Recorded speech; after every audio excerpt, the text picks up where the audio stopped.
আজকে নিয়ে এসেছি ফ্রাইড রাইসের আত্মকথা। প্রথমেই কিছু চিকন চাল নিয়ে সেগুলোকে ভালো করে সেদ্ধ করে নেবেন। তারপর কড়াইয়ে কিছু তেল দিয়ে সেখানে কাজু, কিশমিশ, গাজর, ক্যাপসিকাম, বিনস অ্যান্ড পেঁয়াজ সব কিছু দিয়ে ভালো করে ভেজে নিয়ে ভাজা যখন হয়ে যাবে তখন সেটাকে তুলে নিতে হবে। আর হ্যাঁ, সবজিতে অবশ্যই একটু লবণ দিতে হবে।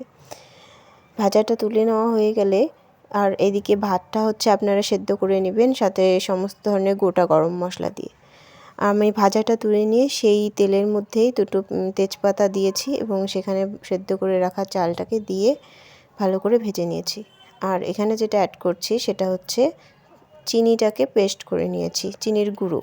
আর ভাতে আমি এই জন্যই লবণ দিইনি, কারণ লবণটা আমি সেদ্ধ করার সময় দিয়েছিলাম। শেষে আপনারা ঘি আর সমস্ত ধরনের সবজি দিয়ে নামিয়ে নিলেই আপনার ফ্রাইড রাইস রেডি। এনজয়!